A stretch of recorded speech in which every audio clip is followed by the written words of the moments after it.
The wind cut across Redstone Flats like a blade, lifting dust around Abigail Monroe's boots as she stood in the middle of a quiet frontier road. Her 3 boys pressed against her as though she were the only solid thing left in their world.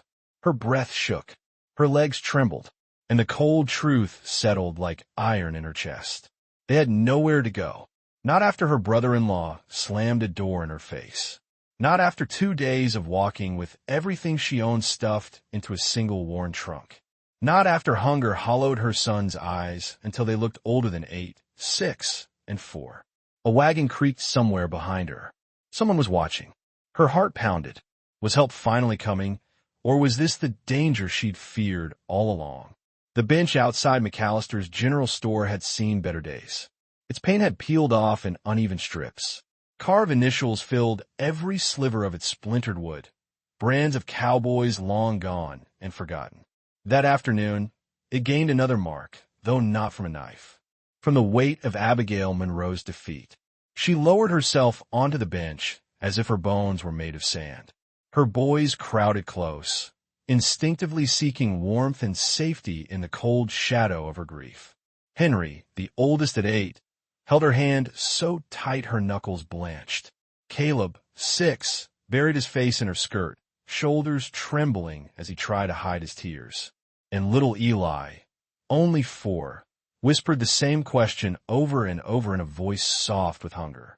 "Mama, when do we eat?" Her throat ached. Her heart cracked.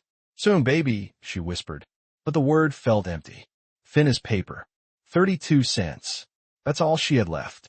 And a broken pocket watch that belonged to her husband. No one in Redstone Flats wanted to buy it. Too sentimental, they said. Too worthless, they meant. A door creaked open behind her. Whispered voices drifted onto the street. Poor woman, 3 little ones. Where'll she go now? Nowhere, most likely. Winter's nearly here. Then laughter. Actual laughter. Abigail pressed her eyes shut, fighting the sting. It hadn't always been like this. 6 months ago, she'd had a home. A kitchen filled with warmth. A husband who steadied the world with his gentle presence. Michael Monroe, steady as sunrise. Good with his hands. Good with his heart. Then fever struck. 3 brutal days. 3 days of cooling cloths, desperate prayers, and hope slipping away like water through her fingers. When he died, everything else followed. The farm. The neighbors who'd promised to help however we can. Their sense of safety. Their place in the world. She'd come west because she thought family mattered. Because Michael's brother had settled in Colorado and promised she'd always have a place. She'd been wrong. "Ma'am." Henry's voice trembled. That man across the street. He keeps staring. Abigail didn't lift her head. She couldn't bear one more look of pity. One more judgment. One more reminder that they did not belong anywhere. "Ignore him, Henry." But I said ignore him. Her voice came out sharper than she meant. Henry flinched. Guilt shot through her, heavy and sharp. She wanted to soften, to apologize, but she was holding herself together with frayed thread. If she let one emotion loose, she feared they would all spill out. Fear, grief, exhaustion, humiliation, until she cracked open right there on the dusty boardwalk. "You boys stay put," she murmured. "Mama needs to think." But thinking only made everything worse. Her choices had narrowed to almost nothing. Find work in town. Who would hire a woman with 3 children? Try the next settlement? They might not survive the journey. Take the desperate path so many abandoned women took? She would die first. But her boys wouldn't. Not if she had anything to do with it. Mrs. Monroe? Her head jerked up. A man stood in front of her, blocking the late afternoon sun. Tall, weather-worn, maybe 40. He held his hat respectfully in both hands. Not looming, just waiting. "I'm sorry," she said, pulling her boys closer. "Do I know you?" "No, ma'am. Name's Colton Hayes. I run the Hayes River Ranch west of here. Heard what happened over at the Monroe place." Her stomach dropped. This town spread gossip faster than wildfire. "I'm not here to judge," he continued quietly. "Just wanted to offer work. Work, not charity, not pity, real work. I need someone to cook for the ranch hands," he went on, "and someone to help organize the house." He hesitated. "Town's also looking for a new school teacher since Miss Annie passed." If you can read and write, I can. Her voice sounded foreign, weak and hopeful all at once. Then the job is yours if you want it. Both jobs, actually, might keep you busier than a one-armed wrangler, but it's steady pay. Steady pay. Her pulse fluttered. How much? She whispered. $20 a month in the town, he replied. And wages from me for the cooking. He didn't name an amount. Men like him didn't boast, but she saw sincerity in his eyes. Enough. It will be enough. Where would they stay? The question slipped out before she could mask her desperation. Colton thumbed his hat brim thoughtfully. About a ranch cabin sitting empty. 3 rooms. Strong stove. Good water nearby.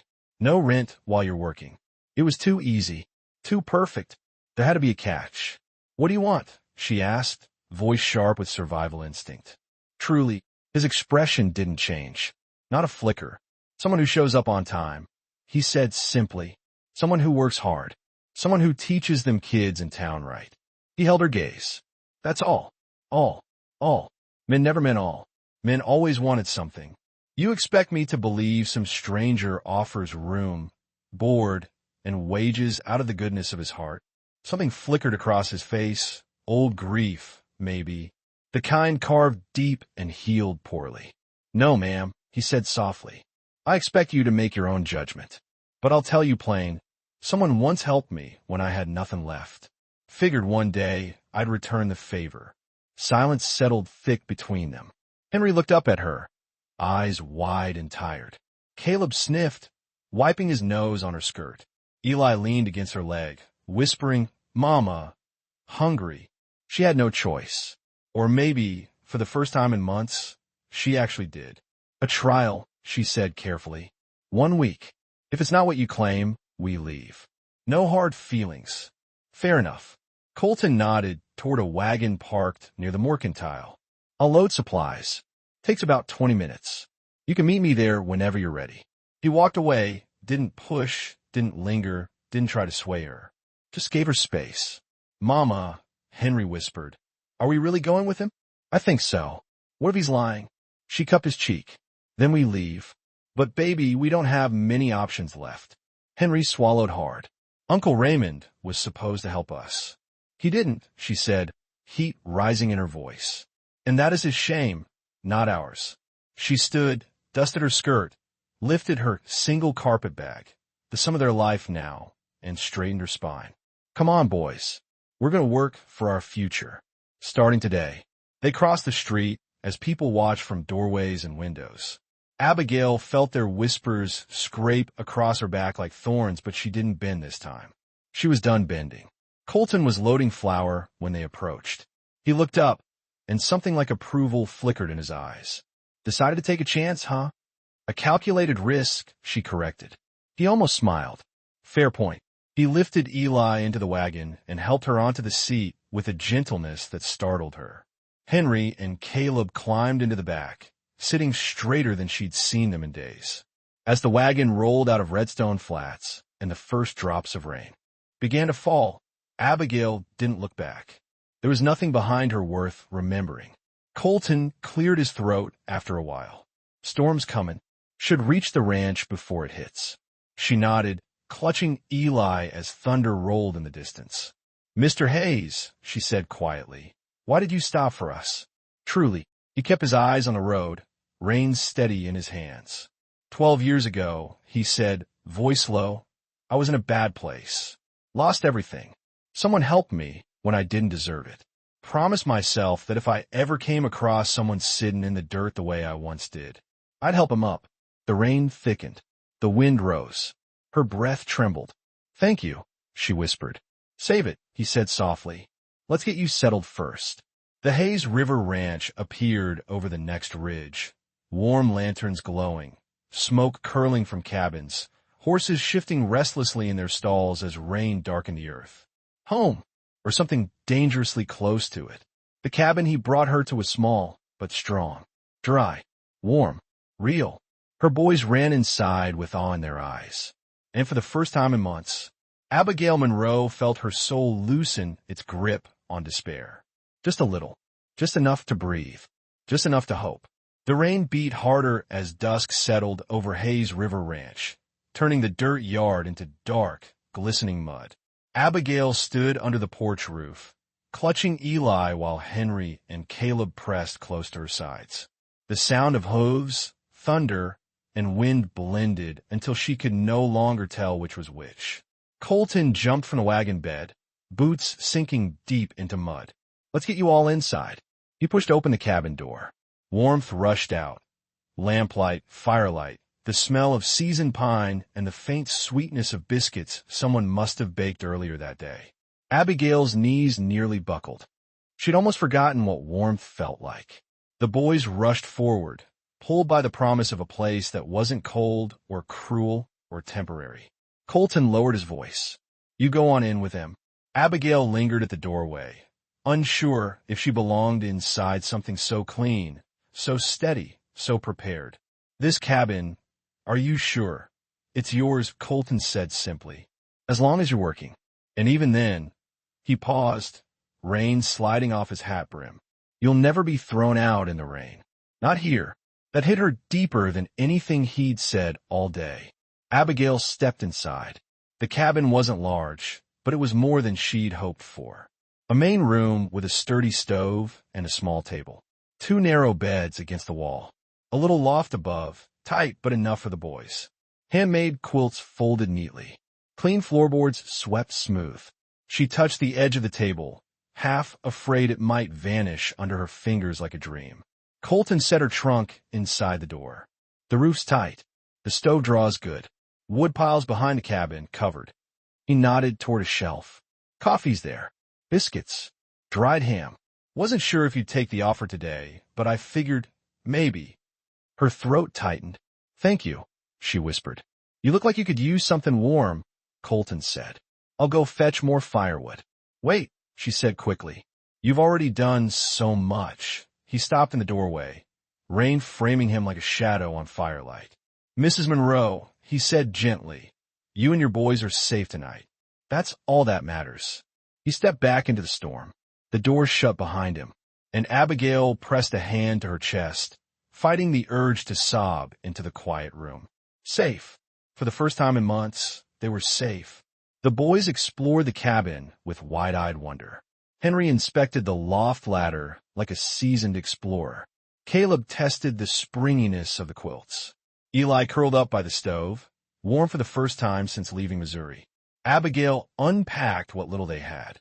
3 shirts, 4 pairs of trousers, a faded dress, a handful of socks, Michael's pocket watch wrapped in cloth, and a worn copy of Robinson Crusoe she'd been teaching Henry to read. Her hand brushed the watch, and her breath caught. Michael, her steady rock, her calm river, her anchor in every storm. She closed her fingers around the cool metal. "I'm sorry," she whispered, tears stinging. "I'm trying. I promise I'm trying." A knock broke her thoughts. "Ma'am?" "It's just me." She wiped her face quickly and opened the door. Colton stood, dripping in the storm, holding a basket. "Brought supper. Didn't figure you'd had much today." Inside were potatoes, dried beans, a slab of ham, and biscuits fresh enough to still smell warm. Abigail's breath trembled. "We can't accept charity." "This ain't charity," he said with a soft smile. "It's hospitality. There's a difference."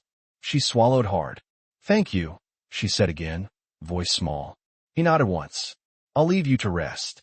But before he left, Henry poked his head from the loft. "Mr. Hayes." Colton looked up. "Yes, son." Henry hesitated, then spoke bravely. Are you sure we can stay?" Colton's expression softened, deep, quiet, paternal. "I'm sure," he said.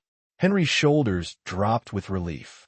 Abigail's heart squeezed, and as Colton stepped into the rain and disappeared toward the barn, she realized something she hadn't felt in a long time. Hope didn't have to be loud. Sometimes it wore a weathered coat and spoke with a quiet kindness that made you feel seen again. Sunlight poured through the cabin windows, waking Abigail with a warmth she hadn't known in months. For a moment she forgot where she was. The quilt, the stove, the soft snoring of her sons above. Then the memories returned, the rain, the cabin, Colton Hayes. Safety. She rose quietly, and stoked the fire. When the boys climbed down sleepily, she handed them warm biscuits from the night before. "We start working today," she said, brushing crumbs from Eli's cheek. "So we have to do our best." "Yes, Mama," Henry said, trying to sound grown. "Yes, Mama," Caleb echoed. Eli simply nodded with a biscuit in both hands. She smiled softly. Her brave boys. 2 hours later, Abigail walked toward the large ranch house, her boys trailing behind her. Horses snorted nearby. Ranch hands moved with easy rhythm. Men in saddle-worn boots and leather vests, carrying ropes, hay bales, and morning energy. They slowed when they saw her. A few nodded politely. Others watched curiously from a distance, but not unkindly, not like town folks. Colton stepped off the porch to meet her. "Mornin', Mrs. Monroe. Coffee's inside. Cook's been expecting you." "Cook," she repeated. Colton's eyes warmed. "Mrs. Whitlow runs the kitchen. Has for 20 years. She'll show you the ropes." Abigail swallowed her nerves. "I'll do my best." "You always do," he said quietly. Her cheeks warmed. Unexpected, unwelcome, confusing. Before she could respond, a woman in her 50s bustled out of the kitchen door, wiping her hands on an apron. "Is this our new cook?" she asked with a bright, assessing look. "I believe she is," Colton answered. Mrs. Whitlow eyed Abigail up and down, not harshly, just measuring like a woman deciding the strength of a quilt seam. "You look thin," she said bluntly. "We'll fix that. Boys too. Come inside." Without waiting, she turned and marched back into the kitchen. Colton hid a smile. "Don't let her fool you. She's the backbone of this ranch." Abigail nodded, then followed. Inside, the kitchen was alive with clatter and warmth. Iron pans, copper pots, shelves lined with dried herbs. Mrs. Whitlow handed Abigail an apron. "You know how to make biscuits?" "Yes, ma'am." "Ham? Beans? Coffee strong enough to wake a dead mule?" "I can." "Good. Men here eat like starving wolves. You work hard. You'll do just fine." Abigail tied the apron, feeling a flicker of purpose. Cooking she could do, or she could handle. She wasn't helpless. Not anymore. "Your boys'll stay close today," Mrs. Whitlow added. "Let 'em rest. They look worn to the bone." "They are," Abigail whispered. "But they're strong." "That they are. Now wash your hands. Biscuits won't make themselves." As Abigail kneaded dough, she caught glimpses of Colton through the window. He moved through the yard with a natural grace, patting horses, calling orders, fixing a fence post with the ease a man meant for hard land and honest work. He wasn't looking at her, but he noticed her. That much she could feel, and she didn't know what to do with that. Not yet. Not when the ache of Michael still lived behind her ribs like a fading bruise. The ranch hands gathered at noon, boots heavy, voices loud, spirits high. They filed into mess hall with dusty hats in hand. Abigail stood behind the counter, nervous as a filly. Colton took his seat at the head of the long table, but kept his eyes soft and encouraging as she served. Henry whispered from the corner, "Mama, they love it." The men shoveled food down like they hadn't eaten in days. One ranch hand, a broad-shouldered, red-bearded fellow, grinned. "These biscuits are something," he boomed. "About time we got someone who knows flour from dust." Laughter erupted. Abigail blushed but smiled. For the first time in months, she felt useful, wanted, part of something bigger. After lunch, Colton stepped close as she washed dishes. "You handled that well," he said. "I tried. You succeeded." His voice softened. "Your boys seem lighter today." Her breath hitched. "They're finally warm, finally fed. Children shouldn't have to fear the world so much." "No," he agreed. "They shouldn't." He hesitated, just long enough for her to sense it. "If you need anything at all, you come to me." Abigail nodded, unable to speak through the tightness in her chest. That evening, she took the boys up the small hill behind their cabin. The sunset spread pink and gold across the valley. Horses grazed. Mountains glowed in the distance. Eli curled into her lap. Caleb leaned against her shoulder. Henry sat beside her, legs dangling over the slope. "Mama," Henry whispered, Is this home now?" Abigail watched the ranch fires glint in the growing dusk. She breathed in the smell of grass and earth, the distant sound of Colton calling to his men, the safety settling over her like a quilt. Maybe, she whispered, maybe it could be. Henry leaned into her. I hope it is. Abigail pressed a kiss to Eli's hair, tears stinging behind her eyes. For the first time, the idea of a future didn't feel far away. And as the last light faded, she realized something new and frightening.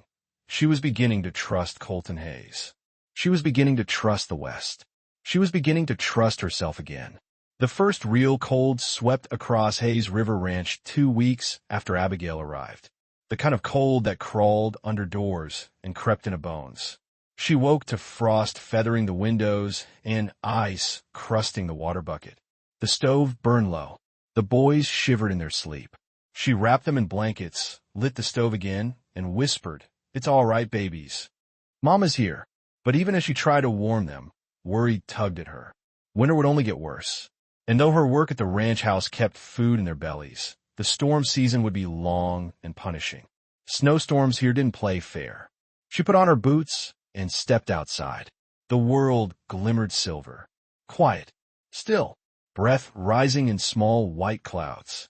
Across the yard, Colton was already working, swinging an axe with smooth, powerful motions. Frost clung to his beard. Steam rose off his shoulders like smoke off a forge. He paused when he saw her. "Morning, Mrs. Monroe." "Morning," she said, pulling her shawl tight. "You're up early. Cold doesn't wait." He drove the axe down again. Logs split like butter. "You warm enough in that cabin?" "It's cozy, but the boys get cold at night." "Then we'll fix that." She blinked. "Fix what?" He pointed toward the stack of firewood. "Your cabin's too far from the main shed. Wood freezes. Harder to burn. I'll move enough to your porch so you don't have to go out in the storms." "You don't have to do that," she said softly. "I know." He kept working, and Abigail suddenly felt something shift inside her, quiet, small, warm, a feeling she hadn't known since Michael. She swallowed it back quickly. Colton was kind, yes, but kindness didn't mean she could trust her heart again. Not yet. Not so soon. Later that morning, after preparing breakfast for 20 hungry ranch hands, Abigail stepped onto the ranch house porch for a breath of air. Mrs. Whitlow appeared beside her, arms crossed, apron dusted with flour. "Colton likes you," the older woman said without any warning. Abigail nearly dropped the dish towel. "What?" "That's so hush. I'm not blind, dear." Abigail flushed hot. "I'm just grateful he hired me. I have 3 boys. I'm not looking for—" "No one said you were," Mrs. Whitlow cut in. "But you need to know something. That man, he don't offer safety lightly. He does it because he knows what it's like to lose everything." Abigail's breath caught. Mrs. Whitlow's voice softened. "He had a wife once." A beat of silence. "She died," Abigail asked gently. "Not how you think." Mrs. Whitlow looked out toward the fields, eyes shadowed by old memories. "She left him, ran off with a ranch hand, broke him in places a doctor can't mend." Abigail's heart squeezed. Colton? Abandoned? The thought felt strange and painfully familiar. Mrs. Whitlow continued. "Point is he's skittish as a half-bro colt when it comes to feelings. Just like you." Abigail swallowed. "I'm not. Stop," Mrs. Whitlow said again, patting her arm. "Sometimes 2 broken things fit better than 2 perfect ones." Before Abigail could respond, Henry burst out of the kitchen door. "Mama!" Eli's coughing again. Her heart lurched. By late afternoon, Eli's cough deepened. A thin fever crept across his tiny forehead. Abigail pressed her palm to his cheek, panic rising. Caleb hovered beside her, wide-eyed. Henry wrung his hands. "Give me water," she whispered. Henry ran. Caleb fetched blankets. Abigail held Eli close. But the fever climbed. Slowly, relentlessly. Colton came to the cabin when he saw Henry sprint across the yard. He didn't knock, just stepped inside, concern etched deep across his face. "How bad?" Abigail shook her head, voice trembling. "Not too high yet, but it's only been a few hours." Colton crouched beside her, feeling Eli's forehead. "It's fever season," he murmured. "Half the valley's been fighting it." He looked at her, steady, reassuring. "I'll send for Doc Breyer." No, Abigail blurted. We can't afford. You can't afford not to, Colton said firmly. He stood. I'll go. You stay with him. She did. Hours blurred. The fever rose. Eli moaned softly, his small body trembling under quilts. Shoo, she whispered, rocking him gently. Mama's here. Mama's here. Henry and Caleb clung to each other in the corner, fear tightening their young faces. Abigail felt helpless, terrified, alone. Michael had always known what to do. He'd been calm during sickness, steady during hardship. But now it was just her. Her hands, her strength, her fear. The door swung open. Colton returned with the doctor, a tall, silver-haired man carrying a leather bag. Let me see the boy, Doc Byers said. Abigail laid Eli on the bed, her breath caught in her throat. Doc listened to his chest, checked his throat, pressed along his ribs. Not too deep yet, he muttered. Not pneumonia, but it could turn if we're not careful. What do we do? Abigail whispered. Keep him warm. Keep him drinking. Rub his chest with eucalyptus salve. And don't let him sleep too long. Wake him often. Yes, she nodded quickly. Yes, I'll do everything. Doc packed his things. I'll come by tomorrow. Thank you, she whispered. When the doctor left, Abigail realized Colton was still there, still watching, jaw set with worry. He'll be all right, Colton said quietly. You don't know that, she whispered, tears brimming. He knelt beside her. No, he said gently, but I believe it. Her breath trembled. You don't understand, she choked. When my husband was sick, I couldn't save him. I did everything, and it's still, her voice cracked. She turned away. Colton hesitated. Then, he reached for her hand. It was the first time he'd ever touched her without necessity. His hand was warm, steady, grounding. Abigail, he said softly, your husband's fever wasn't your fault. Her eyes brimmed again. She bit her lip. You're not alone this time, he added. You hear me? You're not alone. The words hit her like a blow. She stared at him, breathing in uneven shivers. Thank you, she whispered. He didn't look away. You're stronger than you think. The fever worsened after sunset. Eli coughed so hard his little body shook. Abigail held him through every tremor, whispering comfort she wasn't sure she believed. Colton didn't leave. Not once. He chopped wood, boiled water, ran for towels, kept the stove roaring hot, checked the other boys, moved like a man fighting the sickness himself. Every time she faltered, he steadied her. Every time fear clawed at her chest, he was there. Hours dragged. Lantern burned low. Wind howled through the cracks. Finally, near dawn, Eli's fever broke. Just enough. Just barely. But enough. Abigail slumped forward, pressing her forehead to her son's. Thank you, she whispered over and over. She didn't realize she was crying until Colton's voice came from behind her. Go to sleep, he murmured. I have to watch him, she said weakly. I'll watch him. She lifted her head slowly. He was sitting near the stove now, blanket around his shoulders, boots off, exhaustion heavy in his eyes. But he still looked steady, still looked strong. Get some rest, he repeated softly. If he stirs, I'll wake you. I swear it. Her body finally gave out. She lay beside the boys and closed her eyes. The last thing she saw before sleep took her was Colton Hayes, sitting guard in the dim morning light, head bowed, watching over her sons like they were his own. Abigail woke to the smell of hot biscuits and coffee. Colton was cooking. Realizing she'd slept all the way through sunrise, she shot upright in panic. Eli, he's fine, Colton said from the stove. Fever's down. He's sleeping easy. Her shoulders sagged. Relief washed through her like warm sunlight. The boys stirred beside her. Caleb crawled straight to the bed where Eli slept. Henry sat up with messy hair, blinking tiredly. Mr. Hayes stayed the whole night, he whispered, voice thick with awe. He didn't leave us. Abigail swallowed hard. No man had stayed for them in a long, long time. She rose slowly and approached Colton. You didn't have to do that. I know, he said, but I wanted to. Her breath caught. Why? She whispered. He turned, meeting her gaze. Because no mother should fight alone, he said quietly. And because those boys matter. He hesitated. And because you matter too. Heat rose behind her eyes. She looked down, gathering herself. "Thank you," she said softly. Colton smiled. Small, gentle, real. "You don't owe me thanks," he murmured. "Just let me help where I can." Abigail nodded slowly.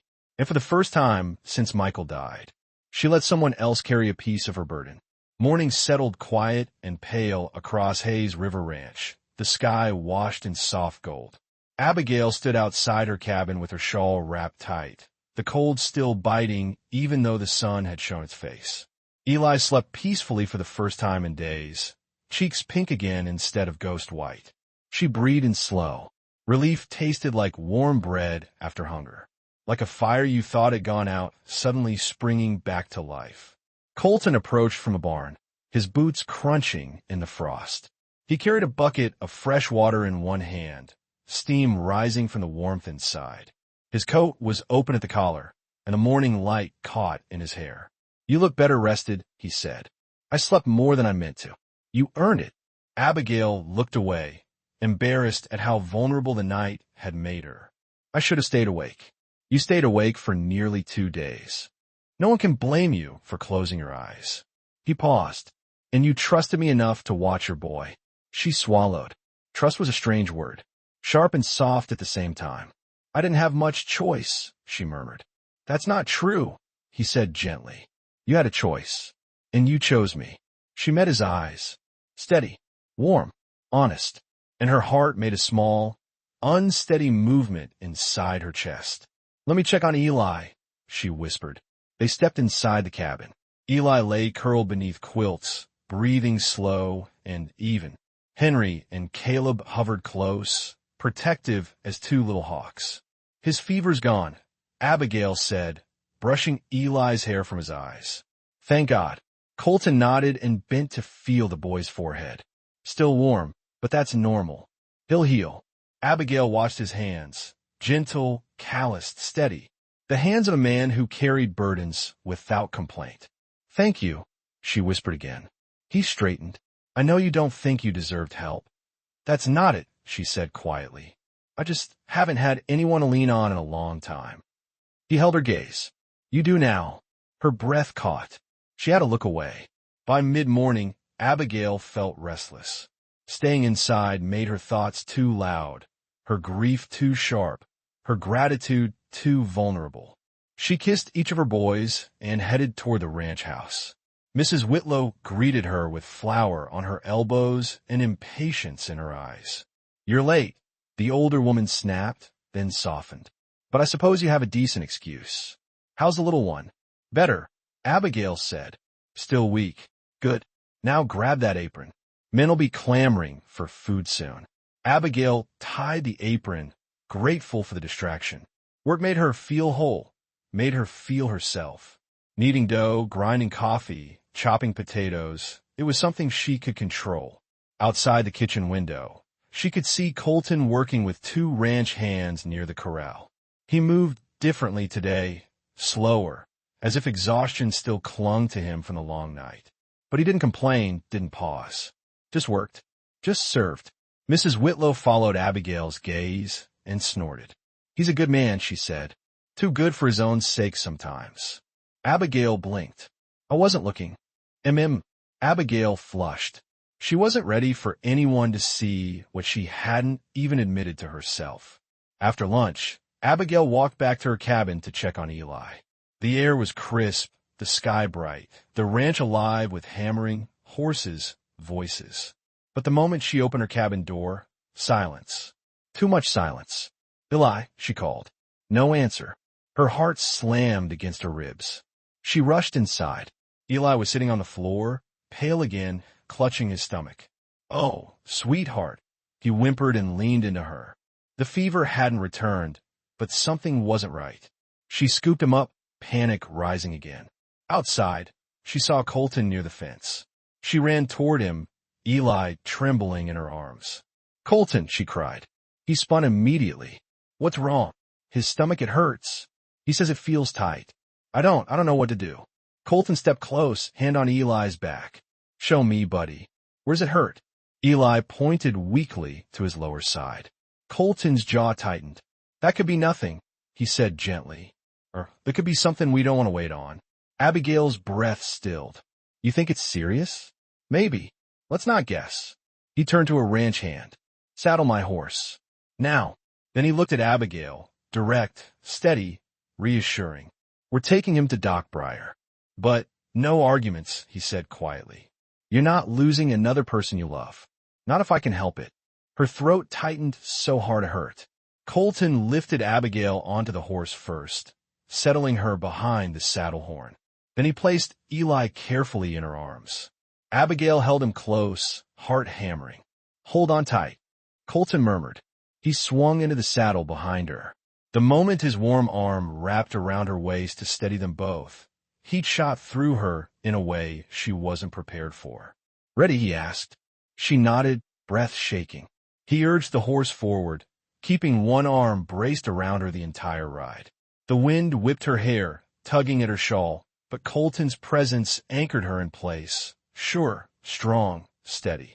You doing all right? He asked near her ear. She nodded again. I'm scared. I know, he said softly. But you're not alone. The words nearly broke her. When they reached the doctor's office in Sundown Ridge, Doc Briar ushered them inside immediately. What's happened?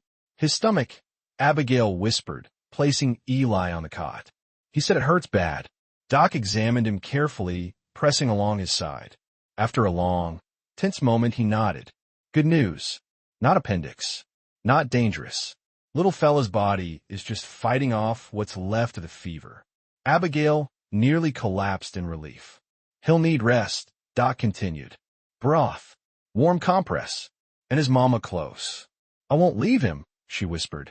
I know you won't. Colton exhaled deeply from behind her, his first breath of relief since they'd left the ranch. I'll stay outside, he said. Get what you need. He stepped out, giving her time to be a mother without eyes on her heartbreak. Eli slept soon after, breathing slow and even. Abigail brushed his hair softly, tears slipping down her cheeks. Her voice cracked. Thank you, God, thank you. Later, when Eli rested and Doc Briar gave his final instructions, Abigail stepped out to find Colton sitting on the porch steps. His hat was on his knee. His hair was mussed from wind and worry. His shoulders slumped in exhaustion.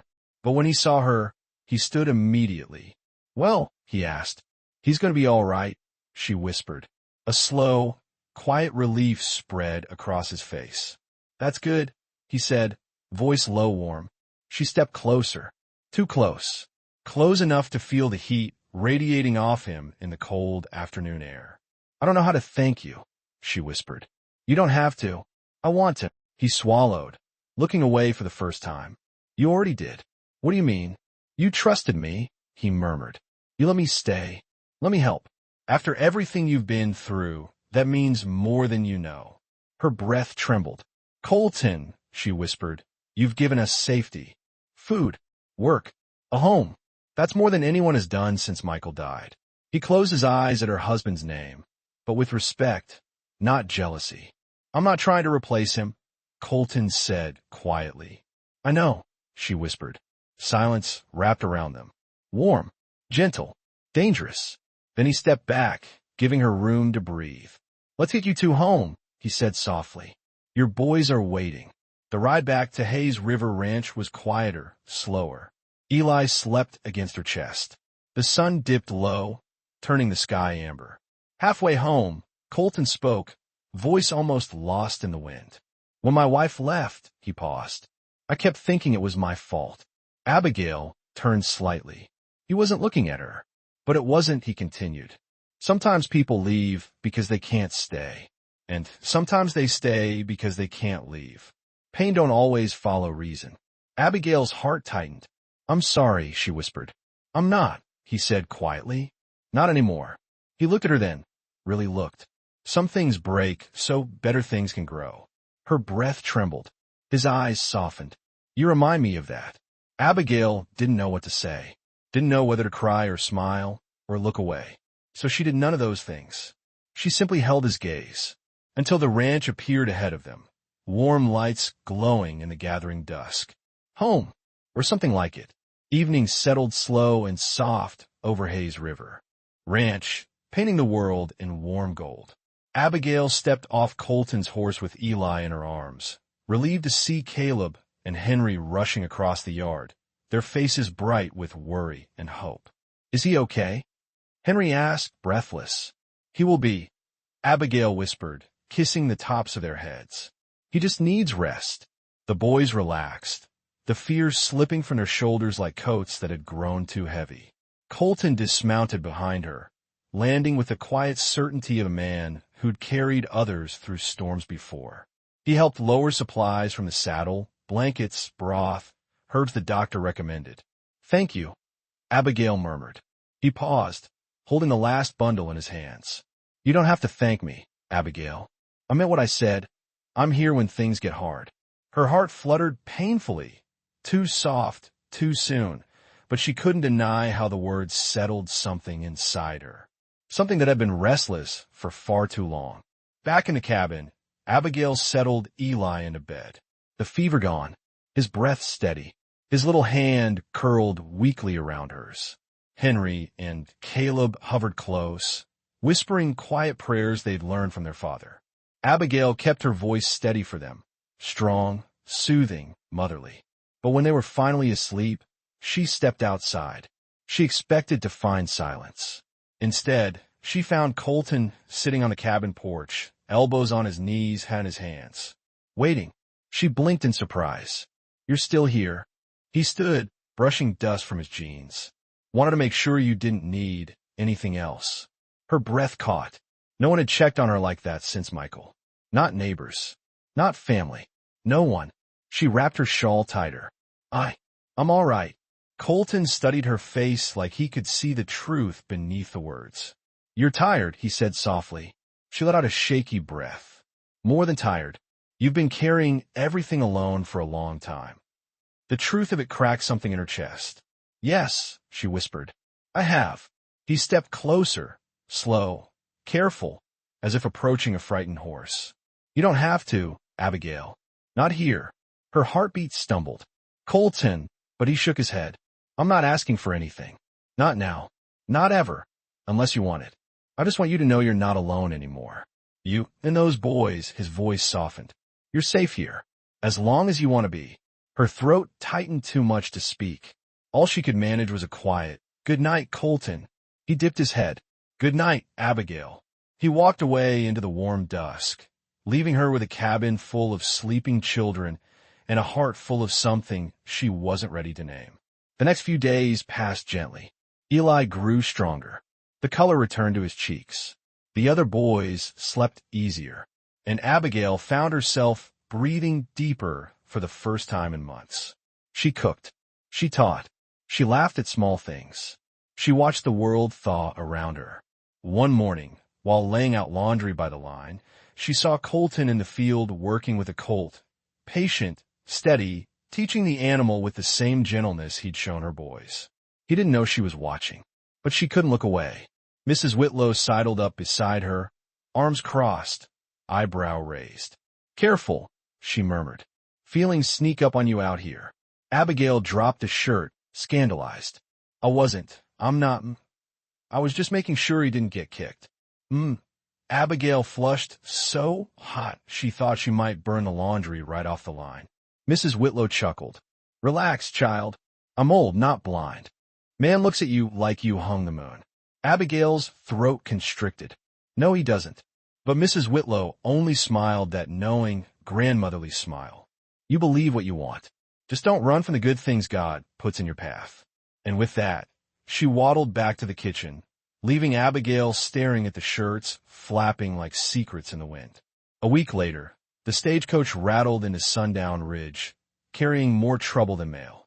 Sheriff Weller found Abigail at the schoolhouse.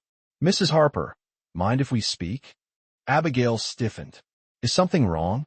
The sheriff removed his hat, looking uncomfortable. "Got a letter for you."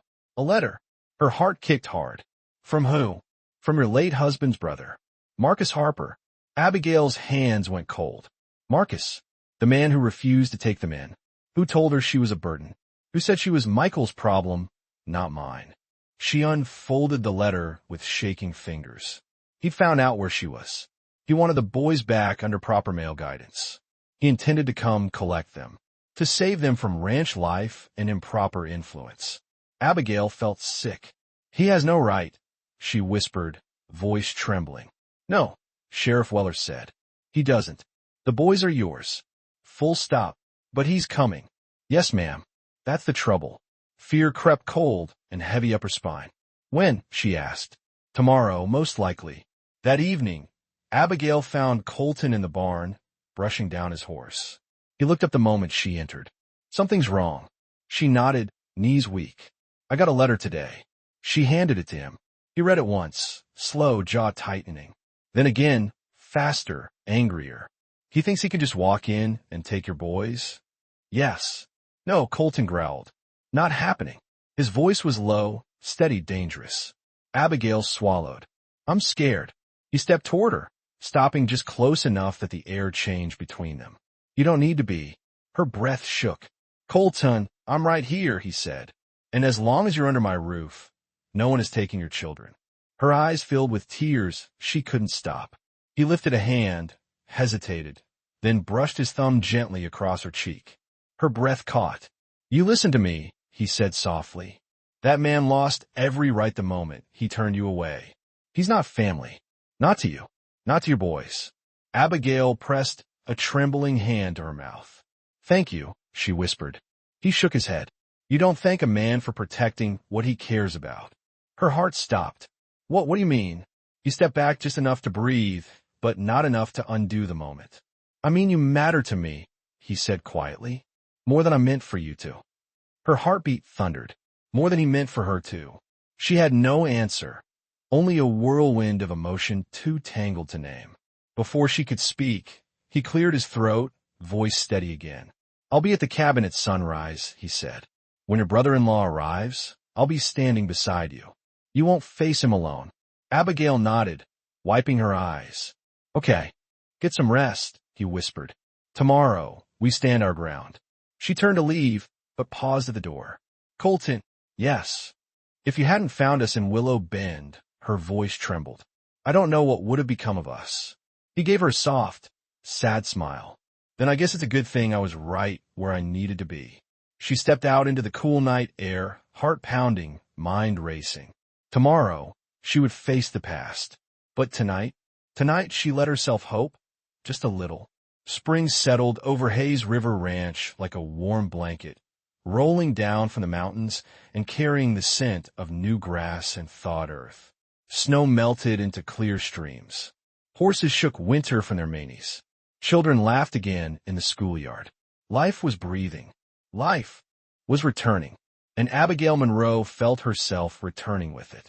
For the first time since Michael died, her world wasn't held together by fear and survival. She woke without panic. She cooked without trembling. She taught with purpose. Her boys ran with lightness in their steps. But with peace came another truth, soft, slow, persistent. She thought of Colton Hayes more than she meant to. The way he listened. The way he steadied her without asking anything in return. The way her sons leaned toward him, trusted him, looked for his approval. And the way her own breath changed whenever he was near. She tried to push it aside, tried to bury it under work and mothering and long days. But feelings didn't stay buried. Not forever. One sunny morning, Abigail sat on the porch after school, grading handwriting samples while Eli played with carved horses in the dirt. Henry came running from the main gate, waving something in the air. "Mama, letter. It's for you." She took it with a smile until she saw the stamp. Denver Education Board. Her stomach tightened. "Who's it from?"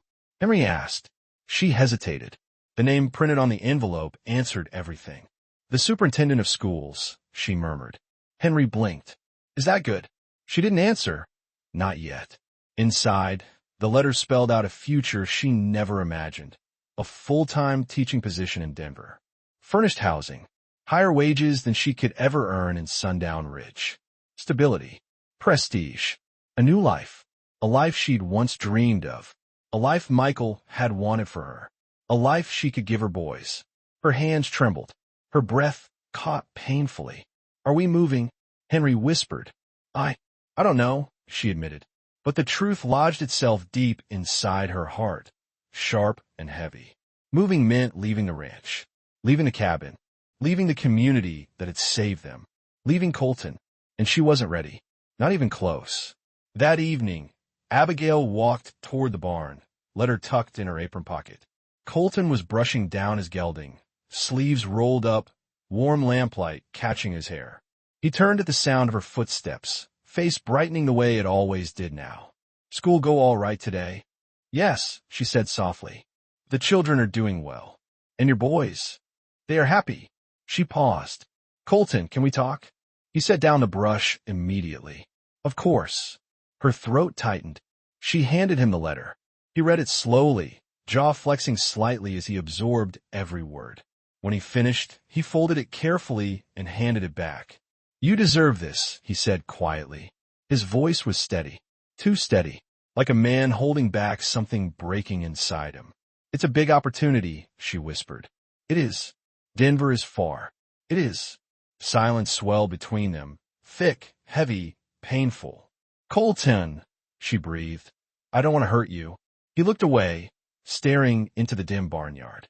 "You're not," he said softly. "I always knew you were meant for more than a dusty ranch town."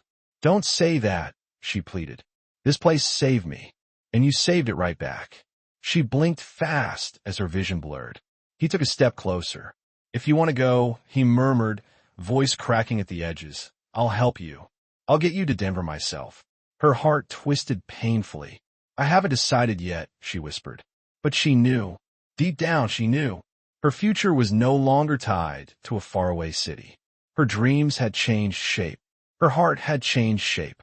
Colton nodded, stepping back to create a polite distance she hated. "Whatever you choose," he said, "I'll stand behind you." The words broke her. She walked away with her breath shaking, the letter burning hot in her pocket. That night, Henry found her sitting at the table, staring at the letter like it held a map she couldn't read. "Mama," he whispered, "you're sad." She swallowed hard. "I'm thinking. About Denver?" "Yes." He sat beside her, shoulders small but brave. "Mama, we don't want to go." Her breath hitched. "What?" Henry rubbed his palms together nervously. "Because we finally have a home. And Mr. Hayes, he's good to us. And you're happy when he's around." Abigail's eyes filled. "We're not supposed to stay somewhere just because someone is kind." Henry shook his head. "We're supposed to stay somewhere we're loved." She froze. "Loved." The word struck her like lightning. "Mama," he whispered, "I think you love him." A tear slipped down her cheek. "I don't know," she whispered. But she did. She had for a while. She'd just been afraid to name it. "Mama, yes, baby." Henry leaned against her. "Please don't leave the place that saved us." And for the first time in years, Abigail allowed herself to imagine something new. Not survival, but a life. A real life. A home. A future. With a man whose goodness had already stitched her heart back together.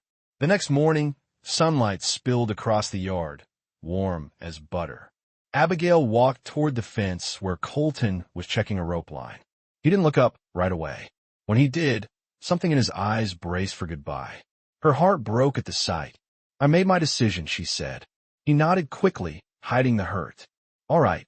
I'm not going to Denver." His head snapped up. "What?" I said, "I'm staying." He stared at her, breath caught in his chest. "But why?" She stepped closer, close enough to see the flecks of gold in his eyes. "Because Denver offers a job," she whispered. "But this place," her voice trembled, "this place offers a life." He swallowed hard. "Abigail." "And because my boys are safe here, and happy, and for the first time, I think I could be too." He took a single step toward her. "What about your dreams?" he asked softly. She smiled, small, brave, new. "They've changed." Silence fell around them. Soft, breathing, charged. He reached for her in slow motion, gentle, unsure, giving her every chance to pull away. She didn't. His hand brushed her cheek. Her breath shuddered. "Tell me why you stayed," he whispered. She leaned her forehead to his. "Because I love you, Colton Hayes." He exhaled like he'd been underwater too long. "I love you too," he murmured, voice breaking, heart opening. And he pulled her into his arms, holding her with all the tenderness she'd been starving for. Her fingers curled into his shirt. Her tears soaked his shoulder. Her heart finally let go of its fear.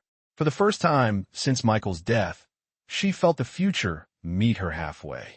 That evening, Colton walked her back to the cabin, hand in hand, her boys running ahead. Henry spun around and shouted, "Mama's staying." Caleb whooped with joy. Eli giggled so hard he fell over. Colton laughed, kneeling to ruffle their hair. "How about we build a bigger cabin for all of you?" he offered playfully. "Can we?" Henry gasped. "If your mama's willing." Abigail smiled, tears shining. "I'm willing," she whispered. That night, when the stars spilled across the sky like silver dust, Abigail sat beside Colton on the porch. His arm was around her. Her head rested against his shoulder. The ranch glowed warm below. Her boys slept peacefully inside. And for the first time in a long, long while, she felt whole. She felt loved. She felt home. "Colton," she whispered. Thank you for seeing me when I was broken." He kissed the top of her head. "You were never broken," he murmured, "just waiting for the right place to bloom." She closed her eyes, smiling through tears. "This is home," she whispered. "It is," he said, "and so am I." She leaned into him, feeling his heartbeat steady beneath her cheek. A new life, a new love, a new beginning. Right here on the ranch, where she'd fallen to her knees and learned to stand again. If you felt this tale in your heart, don't forget to like, share, and subscribe to Wild West Emotional Tales, where every story rides through the dust, the danger, and the kind of love that never dies. See you in the next tale, partner.